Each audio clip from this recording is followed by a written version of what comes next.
നമസ്കാരം. ഇന്ന് നമ്മൾ സംസാരിക്കാൻ പോകുന്നത് ചരിത്രത്തിലെ തന്നെ ഏറ്റവും അവിശ്വസനീയമായ ഒരു മാറ്റത്തെക്കുറിച്ചാണ്. ഒരു സാധാരണ പ്രതിഷേധം എങ്ങനെയൊരു പുതിയ രാഷ്ട്രത്തിന് തന്നെ ജന്മം നൽകിയെന്ന് നമുക്ക് നോക്കാം. ഇതെല്ലാം തുടങ്ങിയത് എവിടെ നിന്നാണെന്നറിയാമോ?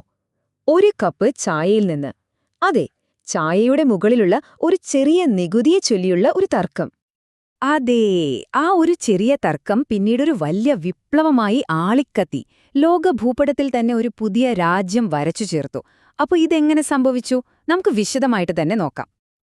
അപ്പോ ഈ കഥയുടെ തുടക്കം നമ്മളൊക്കെ വിചാരിക്കുന്നത് പോലെ പ്രതിഷേധത്തിൽ നിന്നൊന്നുമല്ല, മറിച്ച് പണ്ട് നടന്ന ഒരു യുദ്ധം ബ്രിട്ടന് വരുത്തിവെച്ച ഭീമമായ കടത്തിൽ നിന്നാണ്. അതെ, നിങ്ങൾ കേട്ടത് ശരിയാണ്, പണം. അതാണ് യഥാർത്ഥ തുടക്കം. ഫ്രാൻസിനെതിരെയുള്ള ആ യുദ്ധത്തിൽ ബ്രിട്ടൻ ഗംഭീരമായി ജയിച്ചു. വടക്കേ അമേരിക്കയിൽ അവരുടെ അധികാരം ഉറപ്പിച്ചു. പക്ഷെ ഒരു പ്രശ്നമുണ്ടായിരുന്നു. ഈ വിജയത്തിന് അവർക്ക് സാമ്പത്തികമായി വലിയൊരു വില കൊടുക്കേണ്ടി വന്നു. ശരിക്കും പറഞ്ഞാ ബ്രിട്ടന്റെ ഖജനാവ് കാലിയായി. അപ്പോ ആ കടം വീട്ടാൻ ബ്രിട്ടൻ ഒരു വഴി കണ്ടുപിടിച്ചു: അമേരിക്കൻ കോളനികളുടെ മേൽ നേരിട്ട് നികുതി ചുമത്തുക. ആദ്യം വന്നു സ്റ്റാമ്പ് ആക്ട്, അതായത് അച്ചടിക്കുന്ന എല്ലാ കടലാസിനും ടാക്സ്. അത് കഴിഞ്ഞപ്പോൾ വന്നു ടൗൺഷിൻഡ് ആക്ടുകൾ, ഗ്ലാസ്, ചായ, അങ്ങനെ ഇറക്കുമതി ചെയ്യുന്ന സാധനങ്ങൾക്കെല്ലാം നികുതി. അവസാനം ടീ ആക്ടും.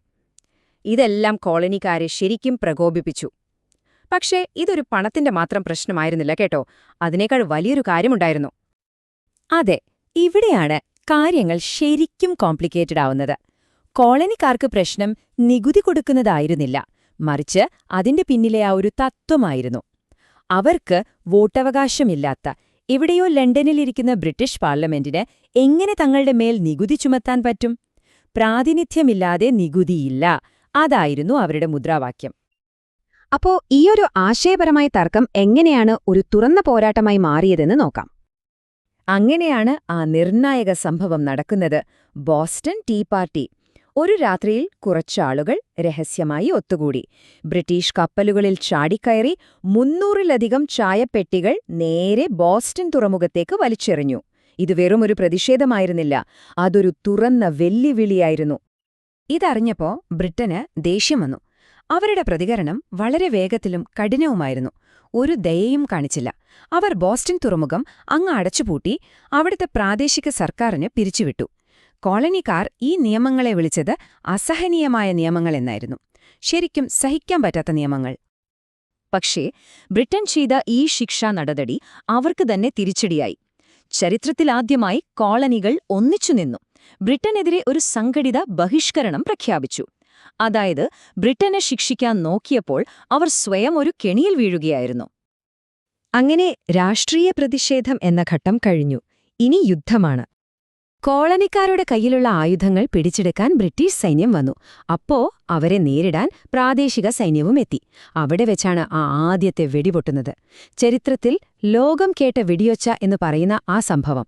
അതോടുകൂടി യുദ്ധം തുടങ്ങി. അപ്പോ ഇരുവശത്തും ആരായിരുന്നു എന്ന് നോക്കാം. ഒരു സൈഡിൽ 13 കോളനികൾ, കൂട്ടിന് പിന്നീട് ഫ്രാൻസും സ്പെയിനും നെതർലൻഡ്സുമൊക്കെ വന്നു. മറുഭാഗത്തോ ലോകത്തിലെ ഏറ്റവും ശക്തമായ ബ്രിട്ടീഷ് സൈന്യം, കൂടെ ജർമ്മൻ കൂലിപ്പടയാളികളും ബ്രിട്ടനോട് കൂറുള്ള കോളനിക്കാരും ചില തദ്ദേശീയ ഗോത്രങ്ങളും. ഇതൊരു ചെറിയ ലഹളയായിരുന്നില്ല, അതൊരു ലോക മഹായുദ്ധത്തിന്റെ സ്വഭാവമുള്ള ഒന്നായി മാറി. ഇനി നമ്മൾ കാണാൻ പോകുന്നത് യുദ്ധത്തിന്റെ ഗതി തന്നെ മാറ്റിമറിച്ച ആ ഒരൊറ്റ പോരാട്ടമാണ്. സരറ്റോഗയിൽ സംഭവിച്ചത് ശരിക്കും അവിശ്വസനീയമായിരുന്നു. ഒരു മുഴുവൻ ബ്രിട്ടീഷ് സൈന്യത്തെയാണ് അമേരിക്കൻ സേന വളഞ്ഞിട്ട് കീഴടങ്ങാൻ നിർബന്ധിച്ചത്. ഇതൊരു ചെറിയ കാര്യമല്ല, ലോകം മുഴുവൻ ഞെട്ടിപ്പോയി. കാരണം അതുവരെ ആരും വിചാരിച്ചിരുന്നില്ല ഈ സാധാരണക്കാരായ കോളനിക്കാർക്ക് ലോകത്തിലെ ഏറ്റവും മികച്ച ബ്രിട്ടീഷ് സൈന്യത്തെ തോൽപ്പിക്കാൻ പറ്റുമെന്ന്. സരറ്റോഗിയിലെ ഈ വിജയം ഒരു വലിയ മാറ്റമുണ്ടാക്കി. ഫ്രാൻസിനൊരു കാര്യം ബോധ്യമായി: അമേരിക്കക്കാർക്ക് ജയിക്കാൻ കഴിയും. അതോടെ അവർ ഔദ്യോഗികമായി യുദ്ധത്തിലേക്ക് വന്നു.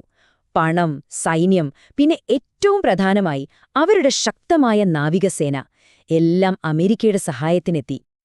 അങ്ങനെ യുദ്ധം അതിന്റെ അവസാന ഘട്ടത്തിലേക്ക് കടന്നു. യോർക്ക്ടൗണിൽ ഇവിടെ അമേരിക്കൻ ഫ്രഞ്ച് സഖ്യം ഒരുക്കിയ കെണി ഗംഭീരമായിരുന്നു.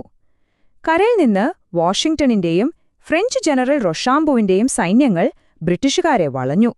കടലിലോ ഫ്രഞ്ച് നാവികസേന ബ്രിട്ടന്റെ കപ്പലുകളെ തടഞ്ഞു. രക്ഷപ്പെടാനുള്ള എല്ലാ വഴികളും അടച്ചു. അതോടെ ബ്രിട്ടന് വേറെ വഴിയില്ലായിരുന്നു. അവരായുധം വെച്ച് കീഴടങ്ങി. അങ്ങനെ യുദ്ധം ജയിച്ചു. പക്ഷേ അതൊരു തുടക്കം മാത്രമായിരുന്നു. ഏറ്റവും വലിയ വെല്ലുവിളി വരാനിരിക്കുന്നതേ ഉണ്ടായിരുന്നുള്ളൂ. ഒരു രാഷ്ട്രം കെട്ടിപ്പടുക്കണം, അതും പൂജ്യത്തിൽ നിന്ന്. ഇതത്ര എളുപ്പമുള്ള കാര്യമായിരുന്നില്ല.